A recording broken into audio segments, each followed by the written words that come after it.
metal isn't even my favorite style of music, but it is by far my favorite style of music to play live. Straight from the path. Those songs are great and they pack a punch. If I sit down and try to play them, I then realize how insanely complicated these drum parts are. It's amazing the drums are as like intricate as they are because their drummer sucks. I'm just joking. I'm obviously kidding.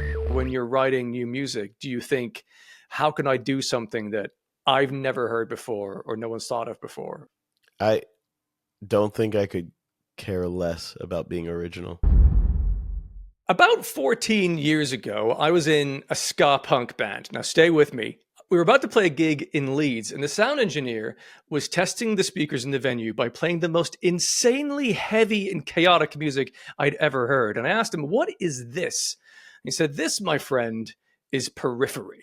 Now, it took me most of the next 14 years to acquire the heavier and heavier taste that I now have to enjoy the likes of the heavy, progressive gent metal that exists in the world. So I'm delighted to be able to now explore more of their catalog and discover this really incredible series of music. And today I'm honored to have the chance to chat to guitarist and founding member of Periphery and also involved in a group called 4 Seconds Ago in Misha Mansoor. Thank you very much for your time. Welcome. Now, Periphery, to begin with, exists in this progressive metal world, which is so explorative in all kinds of ways, but heaviness and also the light, delicate details. What drew you originally into the world of prog metal and gent to express your kind of musicality?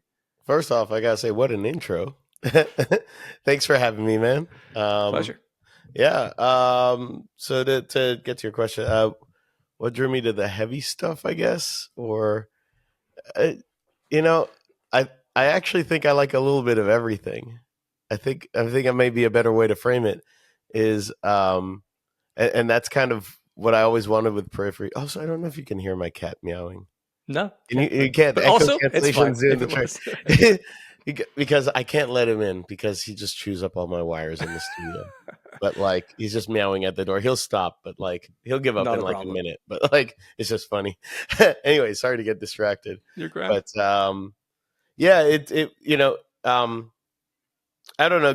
Going to like a live show and seeing a heavy band, it is such a visceral and palpable experience, and it's something that's very hard to put into words. You really do have to sort of experience it, and then when you see that, you're like, I could have that. I could do that maybe. And the way you see the energy work with the crowd, like I would say even maybe metal isn't even my favorite style of music, but it is by far my favorite style of music to play live, if that makes sense. Right. Yeah, of course. You'll see a lot of, massive bands play to huge crowds. They're super into it. But to me personally, there's nothing that beats the energy of a metal show. And I found that very addicting, both as a concert goer when I was younger and then now on stage. That is a dragon I'm chasing constantly. That feeling, it's great. You get a few of those short shows every tour that are just like that one, where everything like locks in. But that is a really beautiful feeling, and it's very hard to achieve. At least in my experience, it's very hard to achieve those moments in life. But like when you do, it's a very special thing, and you hang on to those moments. There's some of those moments I don't think I'll ever forget. What do some of those moments look like? Is there any commonality between them when you go like, this is the sort of flow state I'm looking for on stage? Are there kind of elements that are consistent between those? Yeah. I mean, interestingly, I think I've identified and stuck to ways to generate those flow states. One of them is being on stage. Another one is writing. It's why I love writing so much, because I feel like I'm sort of lost in it and just sort of almost a passenger and just watching the process happen. Like I've come to realize that I don't think I enjoy putting out albums. I enjoy making them. Putting them out is almost the byproduct, but it's the making of the album that's the really fun part. And you get a lot of those flow state moments. And then I'm obsessed with cars, like driving, whether it's in the canyons or at the track. Um, I'll catch myself, like, again, not always, but like there's some drives that just everything clicks, and you just feel like you get to sit back and watch it happen. And Hmm. those are very special moments, and there are things that you continually sort of chase after that because they're very special. Yeah. I wonder if it might be related in some way when it comes to things like time signatures, especially in the world of prog. I mean, there's so many odd time signatures available to you that certainly get used within Periphery. I mean, even the song "It's Only Smiles" on the surface seems like a kind of it's like a pop rock sort of ballad of a song, but even that has odd time signature movements within it. Do you see that as like a challenge that you want to introduce for the uniqueness of that, or are you looking to find a way to make an unusual time signature feel flowy in that kind of flow state sort of way? That's a great question.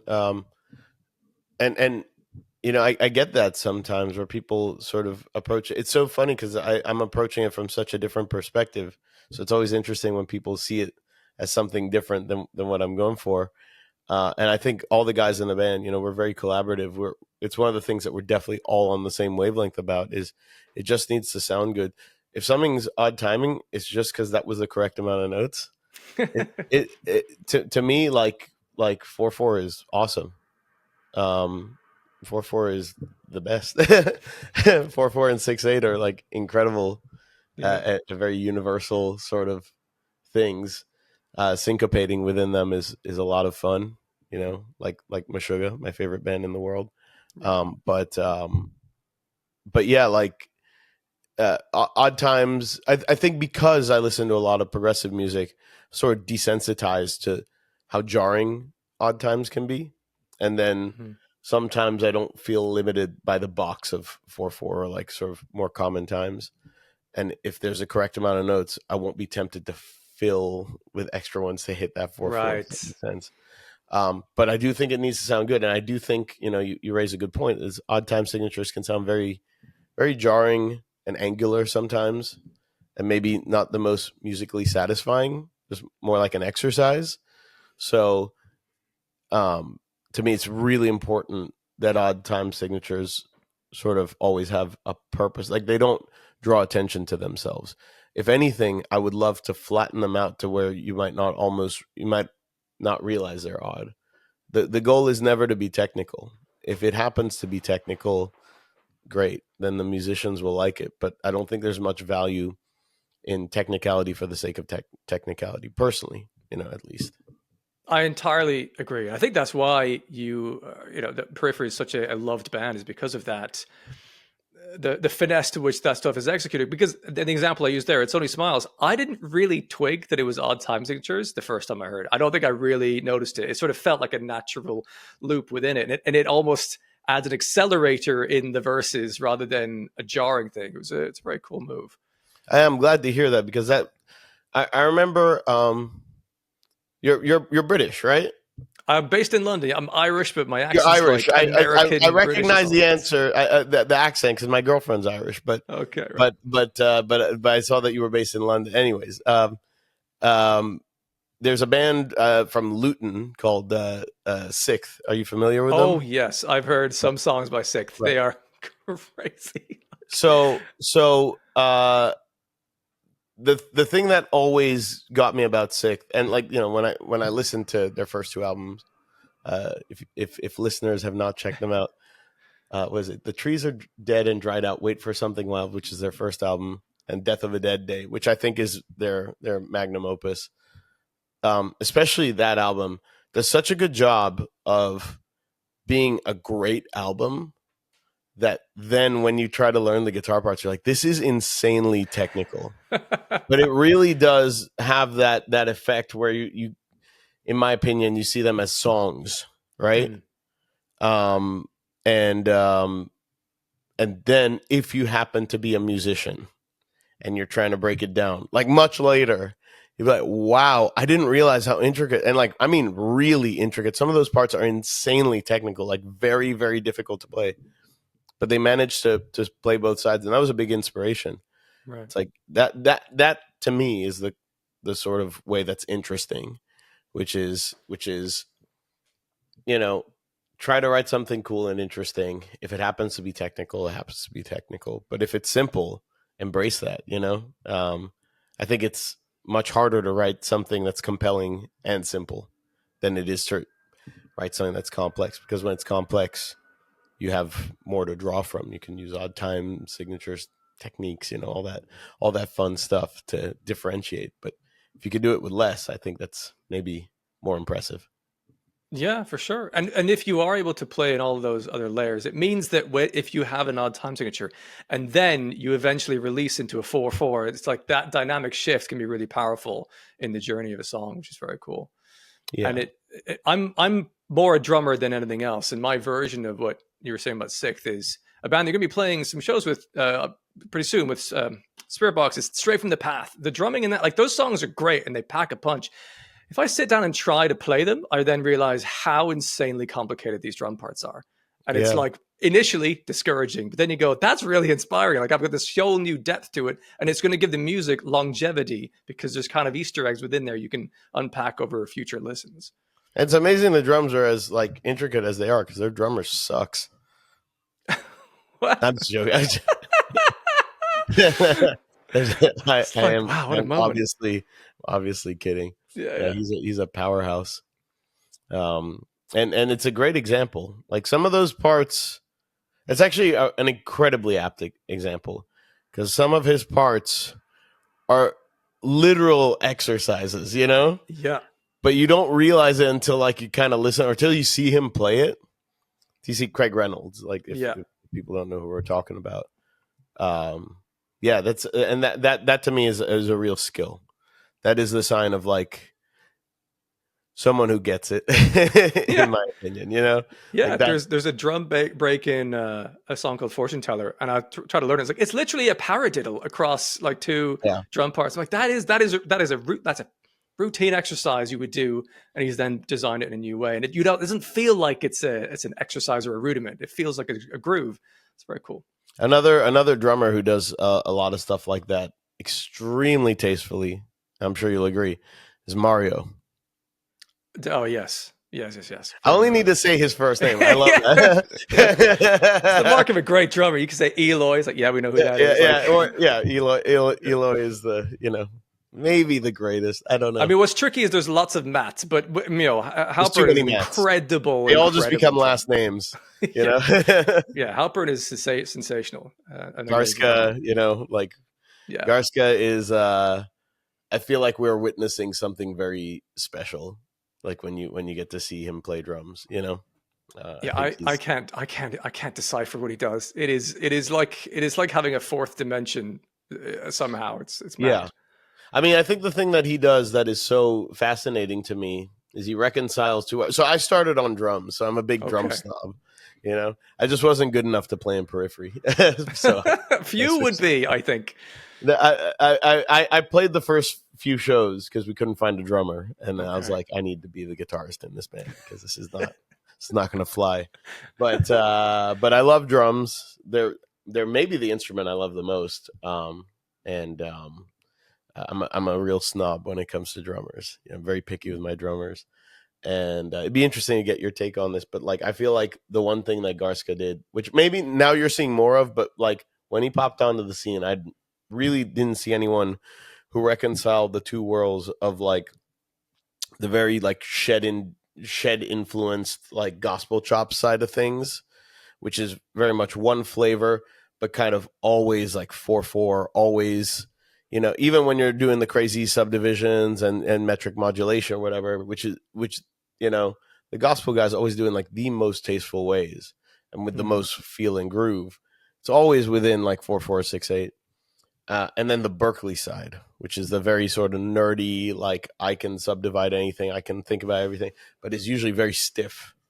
I'd never seen anyone before who could bring those two worlds together in like the best way, you know. And I think because he opened that door, now there are more drummers who are thinking along those lines. But like, he can do some stuff where it's just like, yeah, like it's like you are opening a new dimension with this. Like, this is some new stuff. It's frightening, especially if you're if you're an up and coming drummer, it's like to see the gap between you and what's possible. It can be very Yeah. daunting, but no, I think it's a big thing too, though. It's like, coming up, and I had some pretty great heroes, but like I thought that was the bar. And there was only a handful of these guys, like Guthrie Govan, John Petrucci, Alan Holdsworth, and they're like one of a kind. But now with like YouTube, you see these like 14-year-old kids, who can like play circles around anyone. It's like, oh wow, like the bar is that much higher, and it sort of pushes you. So I think we're seeing an increase in maybe average talent, which is great. That's a good thing, because on the other side of that coin is the world of click tracks. Putting some folks, according to Craig Reynolds, are putting drums through backing tracks, and you can do a lot. Obviously, in the studio, snap to grid is a thing. There's a tool you can use depending on what you want to get out of the song, but it can mean that as well. People will be learning drums and looking at all these YouTube playthroughs of things, being like, I can't get that timing that perfect. It's like, well, that's because that's really either is impossible, or that's a particularly rare person who can do it that exactly. So there's a bit of you a, want like to you want to know what's board. interesting? I've talked about this before, and I'm sure he's talked about it himself. Are you familiar with a drummer named Mike Mallion? Played in No, Monuments. oh, I know Monuments a bit, but no, Plays in Monuments. all right. I think they're still going. But phenomenal drummer, absolutely phenomenal drummer, and one of the hardest hitting dudes. Another example of that would be Alex Rudinger, right? And I think this is similar origin stories, which is they heard. I don't know if with Rudinger it was me, but like I know with Mallion, what he says, he heard like a demo of Icarus Lives back in the day, and I used to program everything at 127, the max velocity. And he just assumed it was a real drummer. So he's like, well, I have to learn how to play like that. Setting unrealistic expectations, but then he met the challenge, and then he like plays like that. Yeah, that's a good And if it point. hadn't been Sometimes, for this misunderstanding, he might not play the way that he plays, But right? so, and phenomenally tight drummer. Like you might not need to quantize his playing. It's interesting how there's two sides to this coin. So you maybe see that band that does the live drum tracks or whatever, and maybe they inspire you because you don't realize it's live drum tracks. I know there's like a lot of controversy with that. It's nothing that we would ever do, but I also don't care if bands like Yeah, I mean, it's a show. It's a show. Like put on yes. if you're doing it and like your band sucks live and you're not putting on a good show, like then that sucks. But if you're putting on a good show, lots of people are coming out and it sounds good. It's like I guess maybe getting more into the electronic stuff, and you'll love my segue there. But like in the world of like Spacebar, and I've had a friend of mine explain that in a way where I was like, that makes a lot of sense. It's interesting to me how like the metal or even the rock, whatever, like if you're playing your instrument, part I think of what people enjoy is this sort of tightrope act, this live tightrope act that you play, where it could all just train right. It could go horribly, horribly wrong, and sometimes does. And then as people sort of put safety nets in there, there's two philosophies. There's one where it's like, well, this isn't real. I'm not seeing your talent. But then there's the other. It's like, well, a lot of people have paid good money to come see a show. Like we want to ensure at all costs that they get a good show. So maybe that's why I don't care.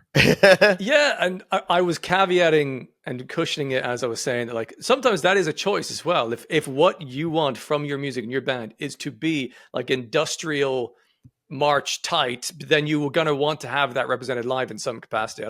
Or if you're an up and coming band and you've got this great brass section you want in a song, you can't afford to bring a brass section with you. So yeah, get some clicks. I mean, we run that come tracks through the like speakers. crazy. I mean, we have bass. We don't have a live bassist. We run bass on tracks, So there's an aspect of us doing that, and there's a very practical aspect in the sense of all the synth and orchestral layers. Like, Yeah. there's just no way. If someone wants to fund that for us, great. But like the self funding, yeah, that's gonna be on tracks till the end of time. Do a one-off gig, just a massive I mean, orchestra yeah, stuff. that would be great. I would be all about that. But it's it's already before touring got more expensive. It was already too expensive, and now everything got more expensive. There's no hope for that. No way. Yeah. Yeah, and to be fair, the tightrope act is kind of on both sides because there is a risk if your electronics go down, you are boned as much as if your snare drum breaks or whatever it may your Sure. guitar is like. It's there anything that is live continuously from the start to end of a set. It's on skates, and you hope that everything goes well. I mean, I've seen gigs where people are tapping on the shoulder of their bandmate whose in ears are not working, so they hear the clicks. Otherwise, I they'll be think I out of saw time. that. That was Polyphia, I think. Yeah, Their Polyphia tech. have had that. Anchor's had that. Resolve have had that. Like it does happen, but then that's where the musicianship and the learning comes out. You can cope with those things as they happen. Yeah. Um, but I No, it's loved your idea that counter argument I've not really heard before. Like if you put the bar super high, people might go for that, and even if they miss, they'll create something amazing. You'll get some incredible drummers out of that, inspiring tightness. So it's a yeah, lovely sort of idea. just look at the other side of it because I understand like part of it is people feel like things are being misrepresented, and no one likes to be duped. So, there's that aspect of it. Maybe as I've gotten older, I just care less. Yeah, kind of. I Yeah, don't. I'm like whatever. This are we allowed to swear on this? yeah, absolutely. Yeah, this Fuck shit yeah. is hard enough, man. Like if you can make it work from any angle, like fucking props, man. That's 100%. it's a tough industry. It's a brutal industry. So like whatever angle you make work for you, Yeah. good job. Ultimately, is the music good? That's what I'm interested in. And by good, I mean, do I connect with it? Do I see some form and concepts in there that I enjoy? Then, however you decide to do that as a creative individual, that's your choice. And I'm along for the ride if I like the music. Yeah, It is where it is. yeah, I couldn't agree more. Now, you touched upon, kind of clicks and electronics there. You have this other project in 4 seconds ago. And the for total transparency, generally when someone's in a successful band, it's like, oh, I've got this other project. Kind of go like, okay, well, what's this? And I listened to 4 seconds ago, and it is phenomenal. It is Oh, thanks, man. so good. It's Thanks, this man. amazing ambient, like electronic music which has like electronic drums, but there's a charm to that and the way that works. It's like spa music in a way. It's really soothing. It's wonderful. And you do that Thanks, with another man. member of Periphery, right? Is Yeah, this with a Jake. way to express some of the other styles of music you enjoy and want to create, and kind of scratch that itch in another way with your other member there?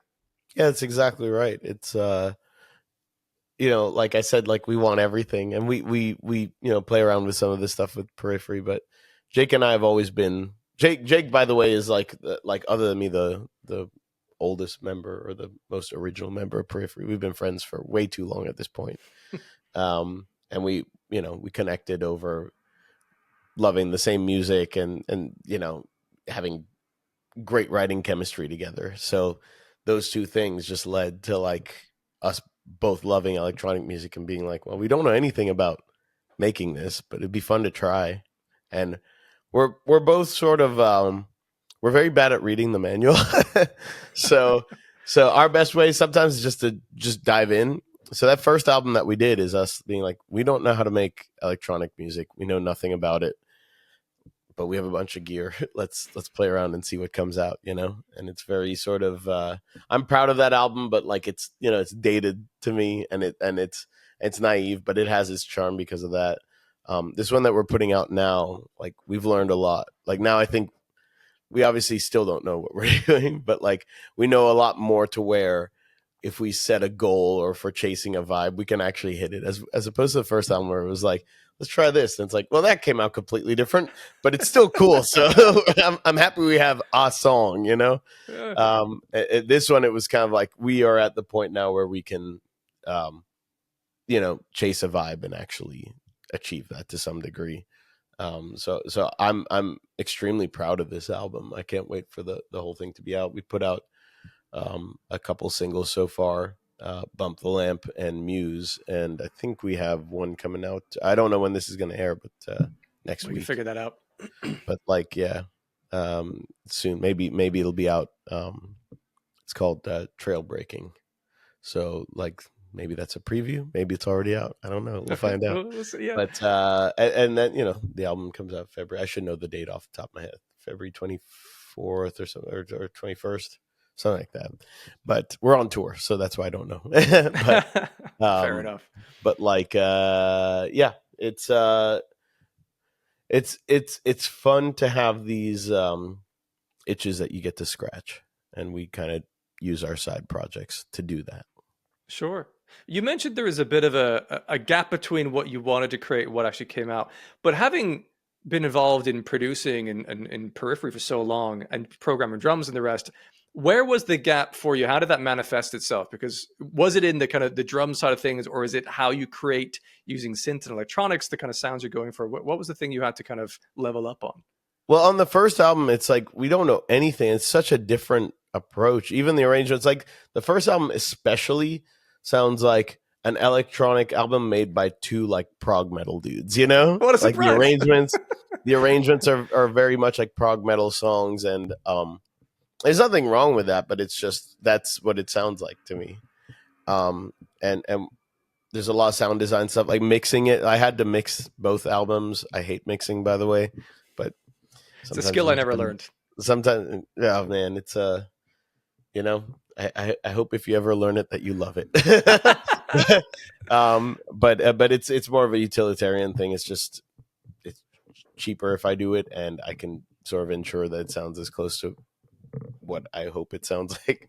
And it's also a way to learn a little bit more. But so much of it is like a combination of sound design and just mixing. Electronic music is so different from metal in In every what way. way? I mean, in metal, here's a good example. If you put on like your favorite metal mix that you think sounds huge and great, and you put on like any solid like EDM track like that's mixed well, put on like a Dead Mouse song, you know, and then go back to that metal mix, it will sound like the smallest thing in the world.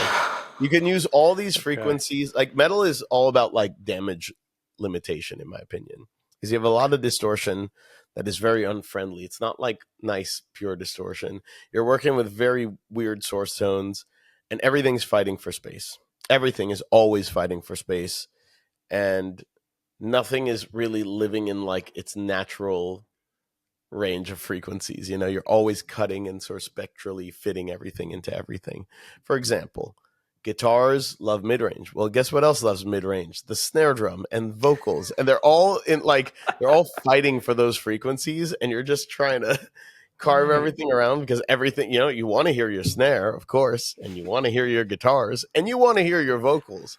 So it's just a delicate balance of getting everything to work. It's almost a miracle that it ever does, and it's why it's so tricky, and why oftentimes you'll hear people who don't mix or write metal and who are phenomenal composers or mixing engineers or whatever attempt metal, and it will never really sound good. It'll always sound kind of limp because it's not something that you can just sort of step into like, oh, I'll just dabble in this. It's like a commitment. It's its own style, and there's so much just mitigation. Like so many of your moves Mm. are just mitigation and damage limitation and just compromise, right? By contrast, like electronic music, you could use all the frequencies. Sub is available to you. All like you're like, oh, all the way to 20 hertz, to 20 kilohertz. You know, like that's all available to you. Um, the sounds you're working like synths produce largely very pure sounds that Mm. fill the frequency spectrum out so evenly and so nicely. And even when you put saturation and distortion on it, it's doing it in such a beautiful way that it's just and obviously it requires. I'm not saying that it's easy to mix. Oh I'm yeah. just saying it's a completely different concept, and you have to almost recalibrate your brain. It's like if you listen to the first 4 seconds ago album, it sounds kind of small. It's like I didn't think of pushing the frequencies out and like using it. Like this album sounds a lot bigger because I'm like, oh, those frequencies are all there for the taking. I just wasn't. I was approaching it much more from like a metal mix, and I wasn't really referencing. So like yeah, it's just a completely different thing. I am by no means an expert, you know. I again I did it just sort of out of necessity, but I'm still learning. Each one of these albums is an opportunity to sort of learn about like Like by the time we're done with the album, I'm like, okay, now I feel like we can Yeah. do it properly. you know, Which kind of is ready that's to the go. musician's journey, no matter Yeah, it what is in a you're doing. nutshell. I hadn't really thought about that in terms of the metal side of things. Like, because if you're trying to limit the guitars and the frequencies, you're going to change the original sound. Because if you don't have the lower frequencies, you're going to have to make room. Like, you're going to be frustrated if you're like, I know how it was recorded initially, and we can't get that captured there. But I guess in electronics, if you have specific tones, they just sit more like Well, narrowly in well, the well, well, think spectrum. about Or the guitar. The guitar is sort of like, I mean, there's a range of sounds of the guitar, but always occupies a certain space. Whereas synths can be anything, like literally anything, right? So true. you like, let's say you had one synth, you could make it your bass, your lead, your pad, your pluck, like everything, like, and it can occupy every frequency spectrum and still be sort of a pure synth sound. Like if you did that to a guitar, it might be unrecognizable and it might not be the best tool because you'd be, yeah, and people do this, but you're sort of forcing it into a role where it's not really proficient, right? And anyone who's experimented with this, it can be really tricky to get, especially distorted guitars, to work in an electronic mix and not sound really thin, Hmm. because it's just competing with sounds that are very powerful. This is just the kind of stuff that if you play with this, you'll come to this realization very organically. This is I not see. something that I need to sell anyone on. It's like anyone who's experimented with this may understand what I'm talking about, and the very nature of samples. Like you'll see a lot of more modern guys who've sort of mixed electronic and metal, like say like guys like Mick Gordon, for example, will almost get like this EDM sort of energy. I'm sometimes I think are blending in EDM samples into like the realistic sounding drums because otherwise it won't have the size that it Hmm. needs. You know. Are you mostly learning what you're getting from it via experimentation yourself, or do you have people that you know from the industry that are kind of going, like, well, let me listen to your mix and kind of help with some ideas? No, it's just it's mainly just. I mean, I have a lot of friends in that space, and I'll kind of show them, and they'll give me the okay, and they may give me a couple ideas here and there. But mixes are so there's so much going on that they could just sort of give me general feedback, but they can't be like, Hmm. oh, do this very specific thing to fix Yeah. that. They may be able to give me some idea and some feedback, and there's some people I trust, like I had sort of as the mix was getting completed, just give it a once over. But it's mostly just experimentation and referencing. And is this project planned to be something you want to do in a live scenario, or have you done already, or is this very much we're creating studio tracks to be enjoyed in that way? Can you somehow do this and have some of the parts done live for that experience? So it's an interesting question. Up until we kind of finished the album, the answer was no. But then when we finished it, Jake and I we were pretty proud of it. Like it's rare that we're so proud of something that we do, and we kind of looked at each other and we were like, if we had the opportunity, I think we would try to figure something out. Yeah, just for fun. It would have to be the right opportunity. But the last headliner that we did, Jake has an electronic solo project as well, so he's been honing his skills there. And we had him open up the last Periphery headliner, and that was awesome. It sounded Ah, great. He crushed it. Um, and in that world, there's a lot of sort of debate as to how much you just hit spacebar or how much you yeah, perform. But it's funny because pretty much anyone that you talk to may start on the more performative side. Now, there's a lot of guys that come from metal. A lot of like even really famous EDM guys are just metalheads who got tired of not making any money, um, and there's this sense of like one must perform, right? And it always seems like the general trend is usually like it ends up just going to like I'm gonna hit spacebar. So Jake did some shows sort of himself before where he was really like walking the tightrope and it could have gone kind of wrong. Here, I think he massaged it into something that was half and half. And I was like, if we ever do something, we'll do something that's even more in the direction of hitting spacebar, yeah. um, because with this stuff, well, not only are we sort of like you're sort of like making an instrument and learning how to play it. Like it's not like a thing that you have like decades of experience with, like guitar or whatever. But also, a friend of mine I was asking him about the whole hitting spacebar thing. He's like, I see it this way. It's like, you ever have a friend over at your house? You're like, hey, let me show you some music. Let me show you some music that I've been working on, and you play it for them. Now imagine doing that on like the greatest PA system or the greatest speaker system and being able to crank it. It's like, I put all the work into this at the front end so that it sounds Yes. good. I don't want to have to then like find some way to recreate that. Like there's, I've put however many hours into this track. I'm basically going to undo that, trying to recreate it live and do a worse version of it. Yeah. And I was like, when you put it that way, that does make a lot of sense. And if you ever go to like any sort of electronic music show with a good PA system, it's so satisfying. It just sounds incredible in a way that like a rock or metal or a live band show will never. And if you ever hear like the changeover music, sometimes they're ever like cranking changeover music, and you're like, oh god, that's how good the PA can sound. You hear some of these things, I was like, I didn't realize this mix sounded so good, but it's just through a big, good sounding speaker system. It's very tough to get live bands to ever sound that good because again, you're doing it live. So it's an interesting philosophy, and we haven't really figured out the logistics of what we would do, but it's something that we would like to figure out at some point. Yeah, that'd be cool. And it sounds like it's just a different intention. Like I think the intention largely for most rock bands when they're writing their rock songs is to create something to play live. Like that's kind of the end goal. Whereas I suppose with what you're doing with 4 seconds ago, it's to create something that is tight and well designed and sound wise really satisfying from start to finish.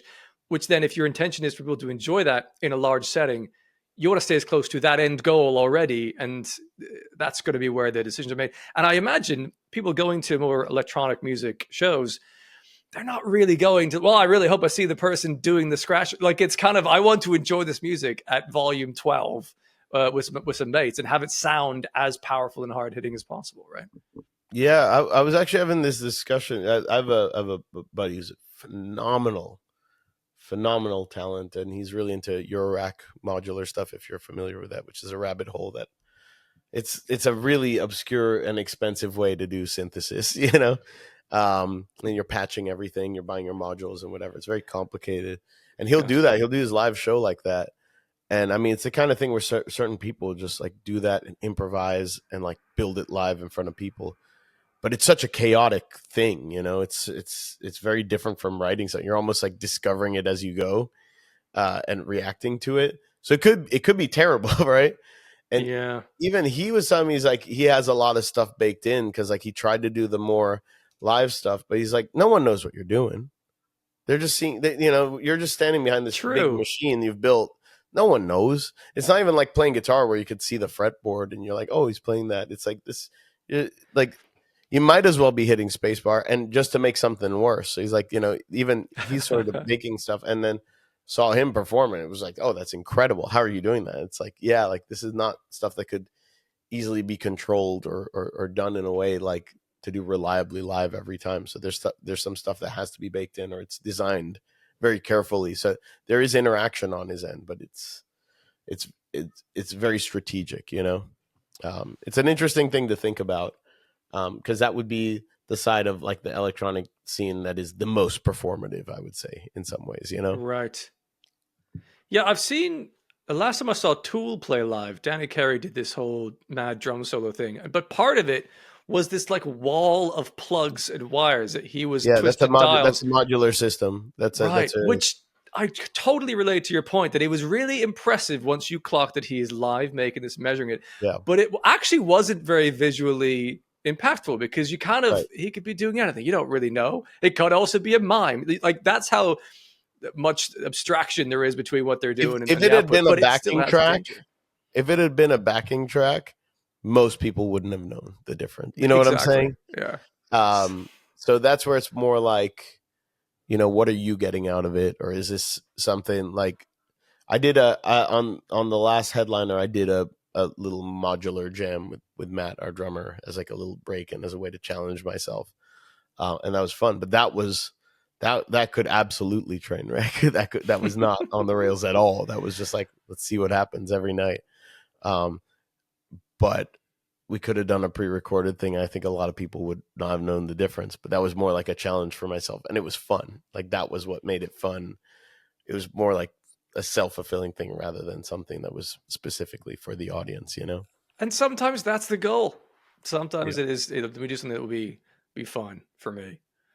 Speaking of things that you might have done that were fun, one of the things I enjoyed a few years ago now was I was playing an excellent game by the name of Destiny, and I put so many hours into that game, and there was Oh this yeah. amazing boss fight. And then I saw you did a periphery style, I suppose we'd call it, like cover of that boss fight song, and then it made its way into the game. I didn't know this until I was literally I went into the boss for this like Sepiks Prime version. It's like, hang Yeah. on, that's the cool metal version of this. How did that come about? And did you know? Well, I guess you must have known because you have to get the approval to use that song. Like, how was it to get your song actually featured in the game later on? So yeah, I was pretty obsessed with Destiny, especially Destiny 1. I Yeah, logged more hours than I should admit. Um and I always liked this. I always liked that song. I think just sometimes when I'm bored, I'll just cover a song for fun.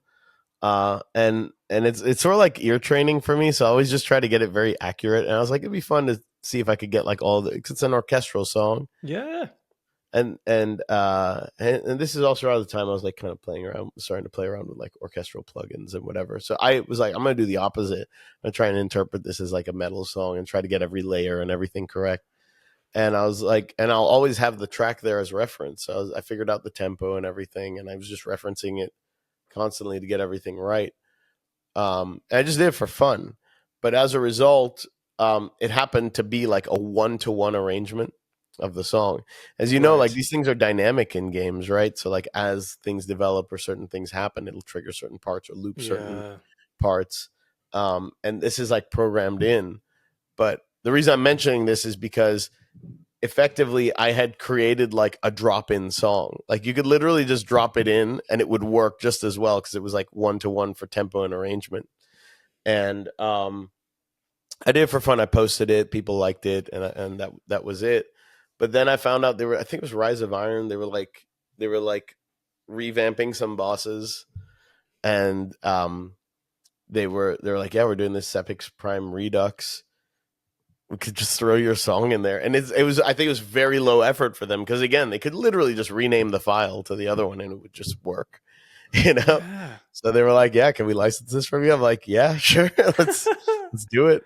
uh the the funniest thing that I think people don't realize is like I would play that game with the music off, like mostly. Like, at first, I played with the music on, which is why I knew that song or whatever. But Yeah. after a while, I just turned the music off. I forget why. I think I usually don't listen to music. I don't know. I'm weird. Like I turn it off in a lot of games. So like people be like, your song's playing. I'm like, oh yeah. I'll take your word for it. I like heard it maybe once in game. I never Oh, actually really heard it that much because I always play that game with the music off at that point. wow. Is that to really dial into the sound effects and like where the enemies are around me? I don't want any like drum sample I don't even confusing think me. it's that. I think I just get tired of the music sometimes. Like I logged a lot of hours and I was just like, yeah, it's better to just not have music. I do the same thing with Gran Turismo 7. Like I turn all the music off. It just, yeah, I find it distracting. I don't know.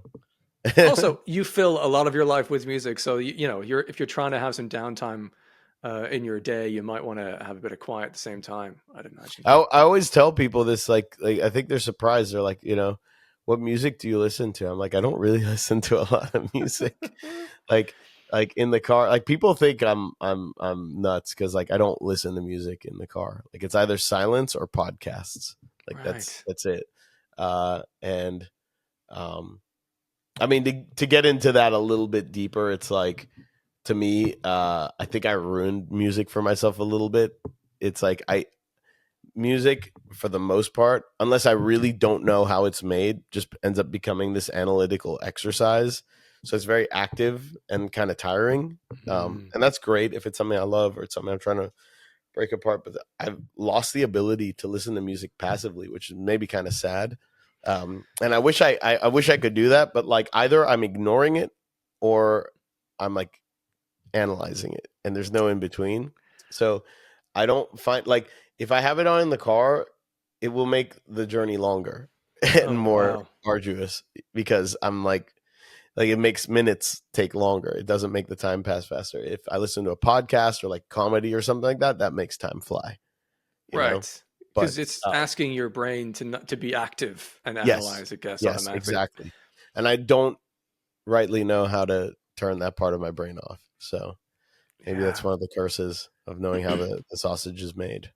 I mean, yeah, I would doubt it's to the level of yourself there, but I have a similar thing, and I call it a blessing and a curse. It's why I've ended up starting the YouTube channel that I did. In that, when I hear music, I hear every part. I can't turn that off. I hear every part of the drums and the guitars. I hear the bass lines. I hear reverb. I hear like vocal parts. So it means that when I'm listening to something, I can call out what's interesting, but it is mentally a bit exhausting, and I don't know how I manage to sometimes just let it be in the background. I think I have to be so familiar with a particular song that like I just understand it and my brain puts it to bed. Like I know what's going on there. I can just listen. But that is tricky. Well, if you ever figure out the actual secret to it, let me know because I could use it. Yeah. I think one of the things I did was like I got like a vinyl collection, which worked for a little bit because it was like you could kind of tune out, leave in the background, but then you have to interact with it often enough to where you can't Right. ignore it, like a playlist or something where it could just fade into obscurity. You know, you're always like interacting with it enough. But but yeah, it's a bit of a weird one. So I don't end up listening to a lot of music, But unfortunately. then that's probably beneficial if you're trying to create original music. The issue if you listen to a lot of music is you're likely to become very referential, maybe even subconsciously to the other things you're listening to. So if you're trying to create something that is progressive and interesting in any the electronic world or in the metal world, it probably helps to come at it from your own baked in experiences in life as without a bunch of current modern day at least kind of influences perhaps. Is that something that you think about or when you're writing new music, do you think how can I do something that I've never heard before or no one's thought of before? Or is that a challenge you think about at all? I don't think I could care less about being original. I Good answer. mean, you're raising a very good point, but like to me, originality is not something that I strive for or care about. Really, it's it's interesting. It seems to be really important to a lot of people, and that's great. But I get nothing out of it. It's such a subjective thing. Like you could sit there trying to create the most original thing in the world, and someone be like, "That just sounds like that." You know, it's like That's true. it's it. It has to be an internal pursuit. Like it does nothing for me. I love Meshuggah and I wear it on my sleeve. You know, like I'm not original at all, but I don't chase it. I really don't care about it. I'm more chasing that flow state. Like to Mm. me, writing is fun. Writing is just a fun thing to do. I did it when no one gave a shit because it was just fun to do. I still do it now, even though people somehow give a shit. If people don't give a shit in the future, I will continue to do it. You know, like I don't do it for other people. I don't do it to support my band or whatever. Like it's amazing and it's incredible that Periphery has the recognition and the support that it has. And I don't get it because I don't think we deserve it. but but at the same time, like that's not why I do what I like. I would just be doing this anyways. Just because the right, as I said, like the albums are the byproduct. Just writing is really fun, Mm. and sometimes I just feel like ripping off Meshuggah, and like that makes me. Sometimes I feel like covering Destiny, you know, or Mm. a Final Fantasy song, like, and that's just what I feel like doing. Um, and I think this obsession with originality is just something that's never really resonated with me. And I look at like one of my favorite directors of all time is Quentin Tarantino, and that dude wears his influences on his sleeve, you Yeah. know, and it's great. I love him for it, you know. And people will say he's I think he's one of the most original directors of all time, but he's also just lifting, you know, lifting a lot of stuff, and it doesn't bother me at all. I think it's awesome. It's like I get to see certain styles through his eyes, you know, and Yeah. how he sees it. I'm really not out to prove anything with my music. I don't think I'm particularly great at it either. I just enjoy doing it, you know. So that's why I think the originality thing never really crossed my mind. And I've had like discussions with people because they're like, "Why don't you do this? It'd be way more original." I'm like, "Yeah, but I don't like it. I don't care for that." There has to be something I get out of it, and originality gives me nothing. Well, You then know, fair enough. Like, what the ideal scenario for something you enjoy is to make it infinitely sustainable. And if you keep focusing on the thing that you enjoy, it's more likely to be sustainable, whether there is an audience for it or not. You can still do that thing that you enjoy. So that sounds ideal, and it's something that I kind of wrestled with it a little bit because there's in the world of like metalcore, for example, which I listen to a lot of metalcore, and now there's so many bands that are able to make high production music that it's just saturated with a ton of bands. You start going, well, maybe it's just not original enough anymore to stand out, and that's the problem because there's so many other bands like this.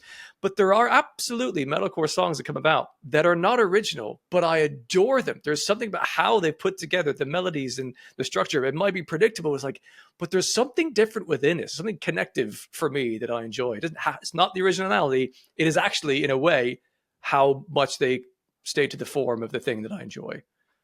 it's a very good point, and that's kind of what I'm talking about.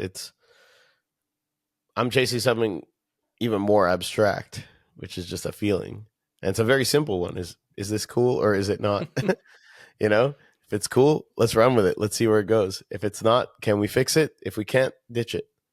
Move on to the next thing. That's how you write a Periphery album. It's very simple, you know?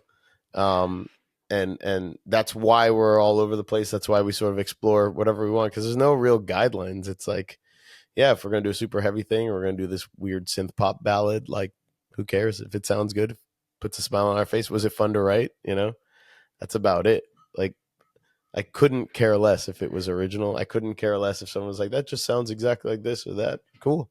Great. Yeah, it's not I going to had fun impact whether you making it. make more. Exactly. I had fun making it, and like a lot of these songs are very fun to play live, and you get that feeling, and that to me is what it's all about.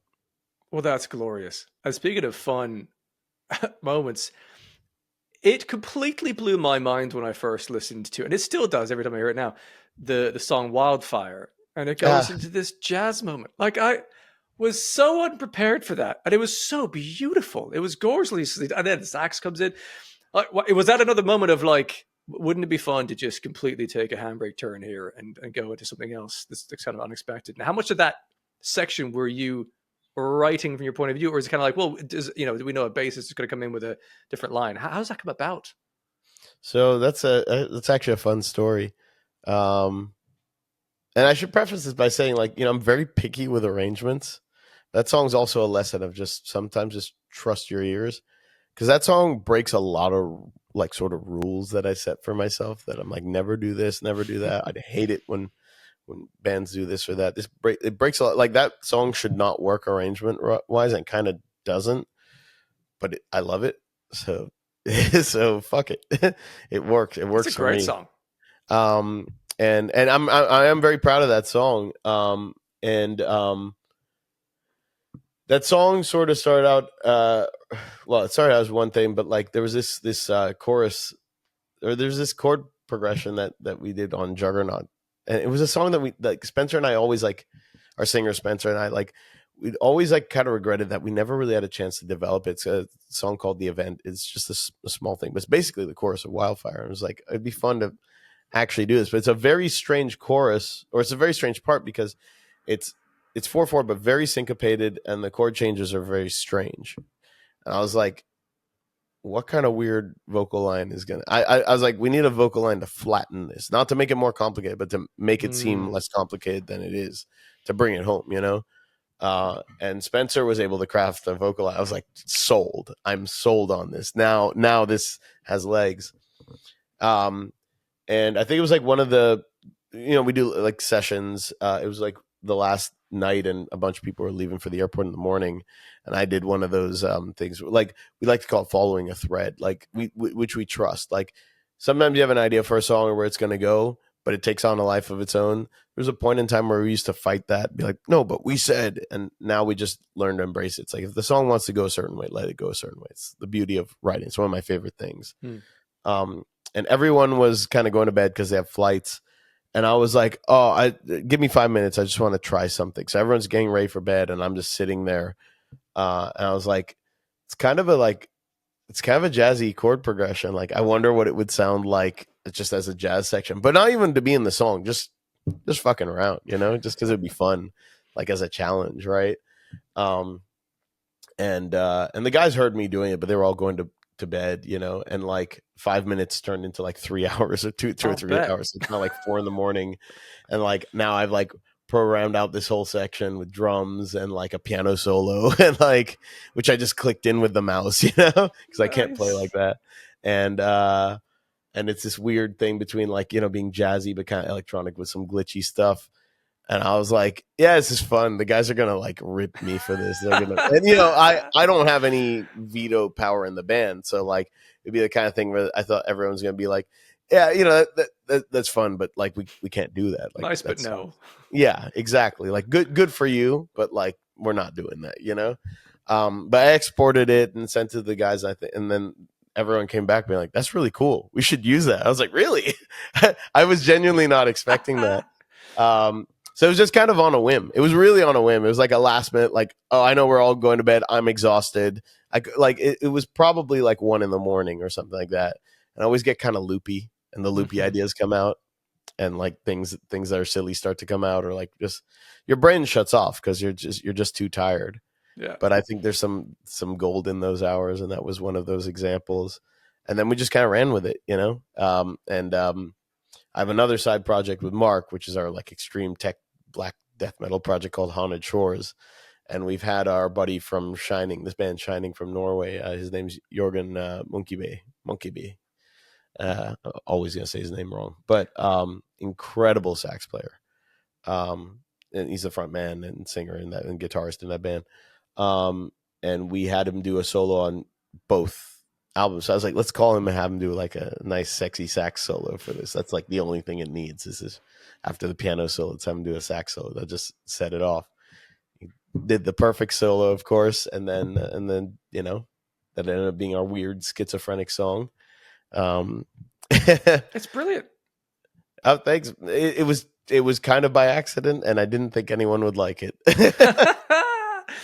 Yeah, no, I think it's absolutely fabulous. That comes out fantastically. And you got a tour with Spirit Box coming up.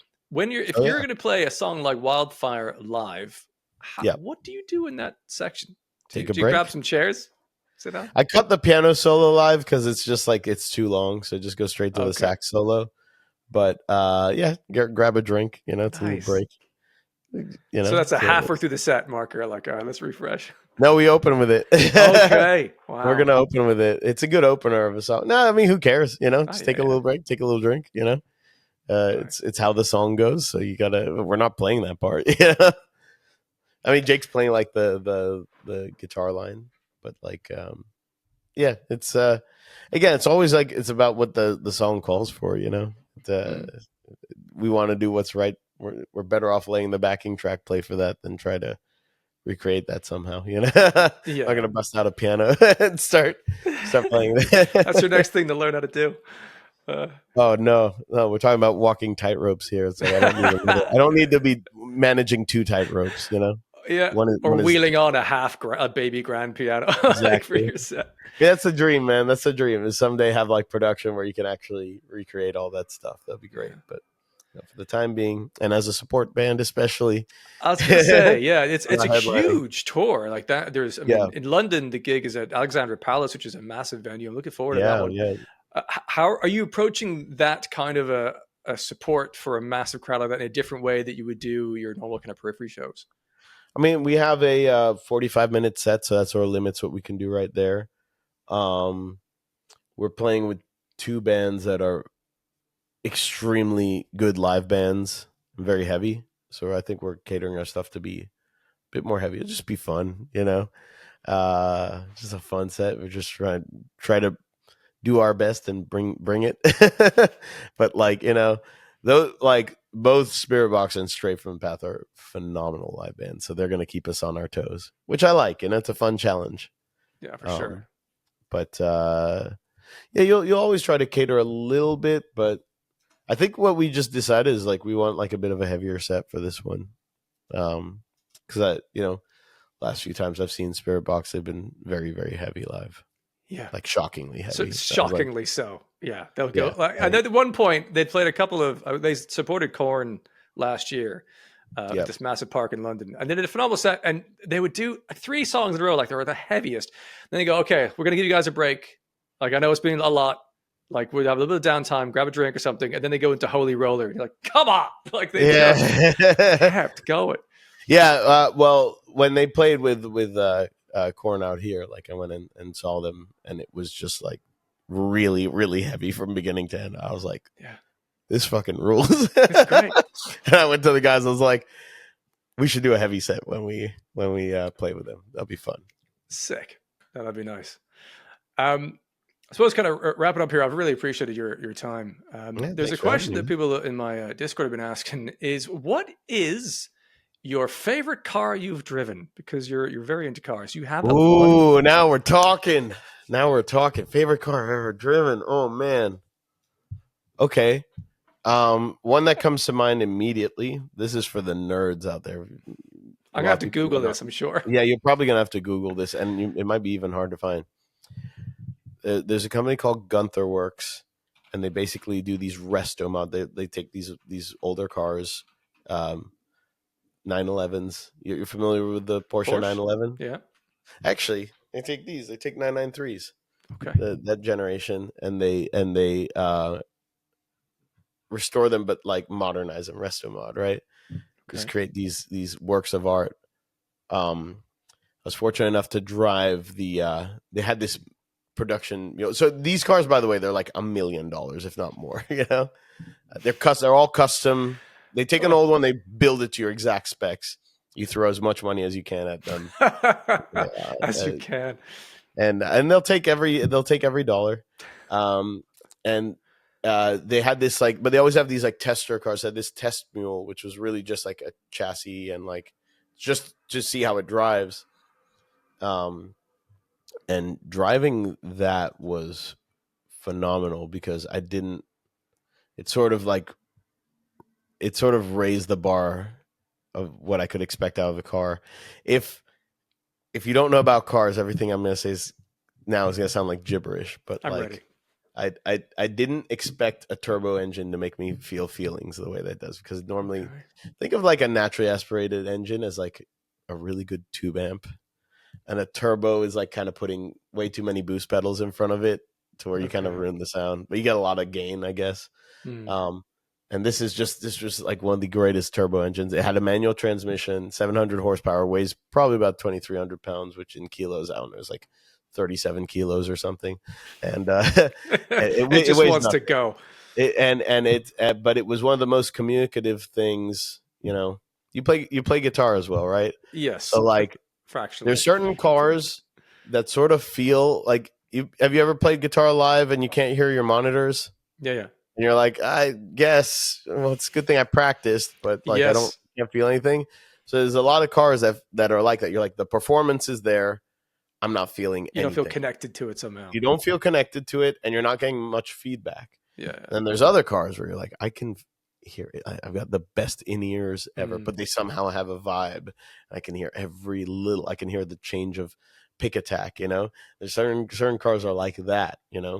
And oftentimes with these very powerful, crazy cars, you get these cars that are very, very fast and impressive, but they don't really have a lot of feel, and they don't really make you feel anything here. But this car had the fizz. That's what James May calls it, the fizz. Like, it just makes you feel something, and that's really what you're chasing or what I am with cars, is cars that make you feel a certain way. So I have a 911 because everyone has to have a 911. That's the law. Sure. You don't make You the like rules. You cars. just follow I, them. I don't. I just follow them. Yeah. Everyone has to have a 911. So I have a 911 GT3 Touring, a 991.2 GT3 Touring. I go through cars very quickly, but that is the only car I will never sell, because that car is all fizz. That car is all feeling. It's slow. They're like a Tesla is faster in a straight line. Doesn't matter. It is such an exciting and engaging car. Whenever I drive it, it feels special. Even if you're not driving that fast, it feels special. It's incredible in the canyons, incredible at the track, lots of fun even around town. Just beautiful, beautiful car. that's what you're looking for. So that's also one of my favorites.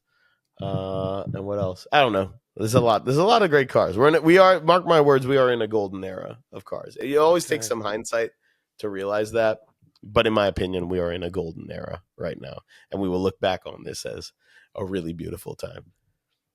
Wonderful. And we can look forward to the live music from Periphery and the album from 4 Seconds Ago as potentially a golden era for your music as well. What a segue. My God. Yeah, right? Yeah. And I hope that you get your version of the fizz when you're on stage as well, coming up on your tour here with Periphery. Well, that's what I was talking. That's what I was talking about. It's like you get those shows where it's like, yeah, it all lines up. You know, it sounds good. I'll look at the band. I'm like, man, I'm the luckiest guy in the world. You know, and I'll look at the crowd. And it just, yeah, it's hard to put into words, but you do get the fizz on stage sometimes. It's pretty great. Wonderful. Well, thank you again very, very much for your time and your conversation. I've really appreciated that. Good luck with all the projects that you're involved with as well. And I'll make sure to put some links in the description to the things you're involved in so people can check it out for themselves to keep up to date with new releases and gigs as well in the future. Thank you again, Misha. I really appreciate it. Well, thanks for having me. And please wish me luck that I end up with a Gunther Works someday. You got it. I'm waiting. You have to say it. They'll watch this and be like, all right, we'll send him one. Yeah, please. Misha Mansoor there from Periphery and 4 Seconds Ago. Such an interesting conversation. So many insights about the songwriting processes, but also really fascinating perspectives on things I'd never really considered before. Hopefully you also enjoyed that. I'll make sure, as I said, to add some links in the description of this episode to the various platforms of them online. Also, do make sure you're subscribed to this podcast if you've enjoyed this conversation. There are many more coming up in future with some amazing guests. So do stay tuned, and hopefully I'll see you in another episode very soon.